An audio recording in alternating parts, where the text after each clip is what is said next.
Thank you everyone for subscribing to Infinitely Productions. If you have not done so, please click the bell and subscribe, and we hope you enjoy our content. Black Hand. Joe's dad had a push cart, and the Black Hand extorted $1 a week from him for protection.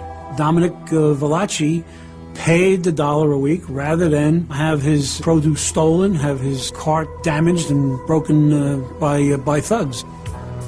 Valachi's father failed to meet the challenges of the new world. He drank to excess, then took it out on his wife and children. His mother always had a black eye. She was abused every day by the father, who was angry at life, angry at his situation, angry at the existence that the whole family was going through here in the American dream. As a child, Joe found escape for a time on the streets. His ability to fashion scooters out of wooden crates earned him a nickname that stuck.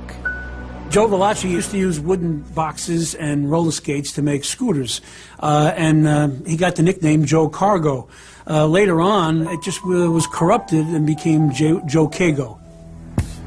But the violence that was such a regular part of Joe's home life soon became his stock in trade on the streets. Joe was in trouble at a young age when he threw a rock at a teacher. He claims it was only to scare her, but he hit her in the eye and had to go to reform school. Reform schools at the time did little more than reinforce a harsh outlook on the world. In Joe's case, soon after he returned home, he dropped out of school. At age 15, his prospects were dim. He lived in a cold water flat in Harlem.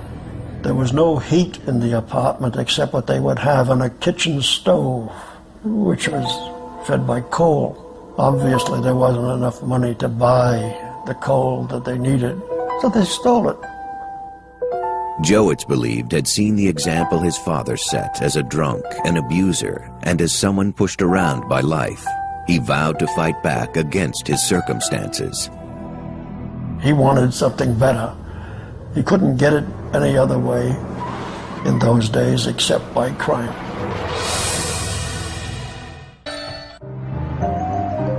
In 1922, as an 18-year-old, Joe Valachi joined up with a gang of East Harlem hoods who called themselves the Minutemen because of their ability to evade the cops at a moment's notice. They had a simple operation. You take a garbage can, you throw it through a window, you go in, you steal everything you can, you get in a car, and you drive away. It became one of the things that he could do, and he was good. He was a driver. Between 1919 and 1923, the gang burglarized hundreds of New York businesses. Joe later admitted that he preferred nonviolent burglary to other crimes. Well, I figured burglary, you don't get much time, and I never cared to have anything to do with stick-ups. By age 18, Valachi had racked up 5 arrests. Still, the street-smart thug had never been convicted. But in the spring of 1923, the police finally caught up with Joe. They arrested him during a heist, and the charges stuck. He ended up doing a 9-month bit at Sing Sing, which he thought was a piece of cake. I mean, he ended up seeing a Broadway play while he was there. He had a good time, got out, and didn't feel any worse for wear after his first stretch.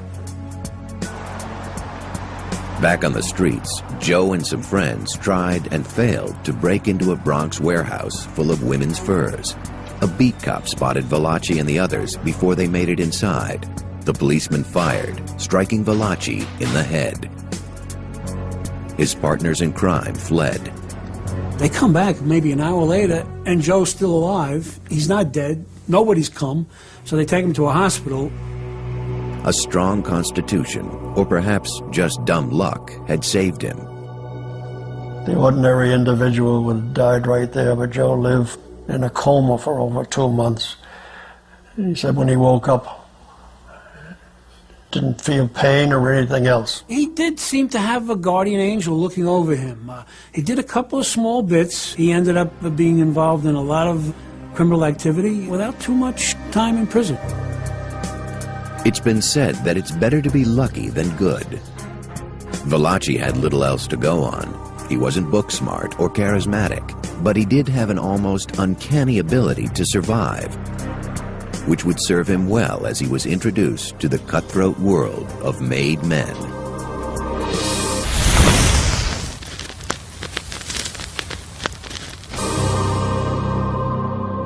By now, the country was in the throes of the Depression.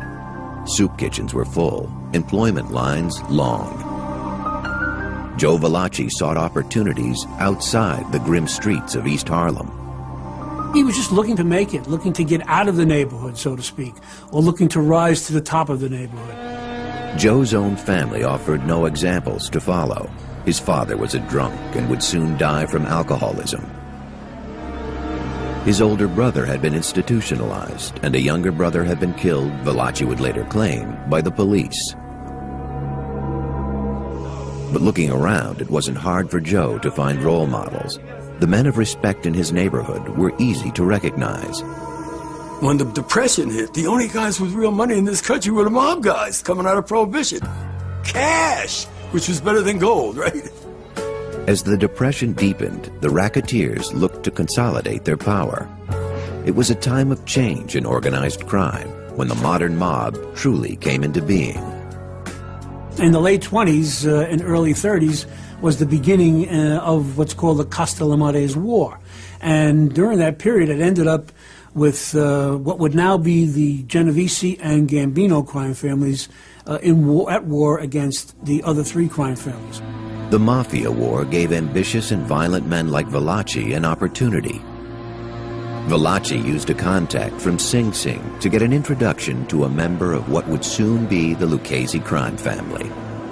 They gave him the signature test of mob loyalty.